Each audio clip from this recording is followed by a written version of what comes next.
ಎಲ್ಲರೂ ಲಿಫ್ಟ್ನಲ್ಲಿ ಹೋಗ್ತಾರೆ ಬರ್ತಾರೆ, ಆದರೆ ಲಿಫ್ಟ್ನಲ್ಲಿರೋ ಕನ್ನಡಿ ಯಾಕೆ ಇಡ್ತಾರೆ, ಲಿಫ್ಟ್ನಲ್ಲಿ ಕನ್ನಡಿ ಯಾಕೆ ಇಡ್ತಾರೆ ಅನ್ನೋ ಪ್ರಶ್ನೆ ನಿಮಗಿದ್ರೆ ಈ ವಿಡಿಯೋ ಕೊನೆವರೆಗೂ ನೋಡಿ. ಎಲ್ಲರಿಗೂ ಗಿರ್ಮಿ ಕನ್ನಡ TV ಯೂಟ್ಯೂಬ್ ಚಾನಲ್ಗೆ ಸುಸ್ವಾಗತ ಅಂತ ಹೇಳ್ತಾ ಬಿಟ್ಟು ಶುರು ಮಾಡೋಕ್ಕಿಂತ ಮೊದಲು ಯಾರೆಲ್ಲ ನಮ್ಮ ಯೂಟ್ಯೂಬ್ ಚಾನಲ್ ಮೊದಲು ನೋಡ್ತಿದ್ರಿ ಅವರೆಲ್ಲ ಸಬ್ಸ್ಕ್ರೈಬ್ ಮಾಡ್ಕೊಳ್ಳಿ, ಮತ್ತು ಪಕ್ಕದಲ್ಲಿರೋ ಬೆಲ್ಲೈಕನ್ ಪ್ರೆಸ್ ಮಾಡಿ.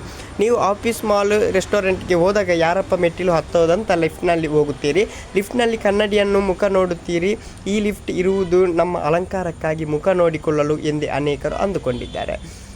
ಆದರೆ ಎಷ್ಟೋ ಜನರಿಗೆ ಲಿಫ್ಟ್ನಲ್ಲಿ ಕನ್ನಡಿ ಅಳವಡಿಕೆ ಮಾಡಿರುವುದು ಹಿಂದಿನ ಕಾರಣ ಗೊತ್ತಿರಲ್ಲ. ನೀವು ಲಿಫ್ಟ್ ಬಳಕೆ ಮಾಡುವ ಮುನ್ನ ಕನ್ನಡಿಗಳನ್ನು ಅಳವಡಿಕೆ ಮಾಡಿರುವುದರಿಂದ ಹಿಂದಿನ ಇಂಟ್ರೆಸ್ಟಿಂಗ್ ಮಾಹಿತಿ ಕೂಡ ಇದೆ ಅಂತಲೇ ಹೇಳ್ಬೋದು.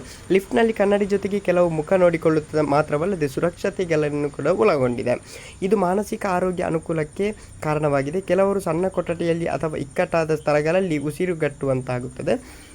ಇನ್ನು ಕೆಲವರಿಗೆ ಆತಂಕದಲ್ಲಿರುತ್ತದೆ, ಗಾಬರಿಯಾಗಿರುತ್ತಾರೆ. ಕನ್ನಡಿ ಅಳವಡಿಕೆ ಮಾಡಿಕೊಳ್ಳುವುದರಿಂದ ಇದು ಲಿಫ್ಟ್ನ ಸ್ಥಳಾವಕಾಶವು ದೊಡ್ಡದಾಗಿರುವಂತೆ ಕಾಣಿಸುತ್ತದೆ, ಗ್ಲಾಸ್ ಇರುವುದರಿಂದ. ಜೊತೆಗೆ ಆತಂಕ ಮತ್ತು ಒತ್ತಡವು ಕಡಿಮೆ ಮಾಡಲು ಸುರಕ್ಷತೆ ಭಾವದಿಂದ ಇದನ್ನಿಡಲಾಗಿದೆ.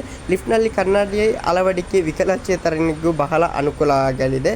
ಹೌದು, ವೀಲ್ ಚೇರ್ ಬಳಸುವವರು ಲಿಫ್ಟ್ನಲ್ಲಿ ತಿರುಗುವಾಗ ಈ ಕನ್ನಡಿ ನೋಡಿ ತಮ್ಮ ಚಲನವಲನಗಳನ್ನು ಸುಲಭವಾಗಿ ನಿಯಂತ್ರಿಸಲು ಸಹಾಯ ಮಾಡುತ್ತದೆ ಅಂತಲೇ ಹೇಳ್ಬೋದು.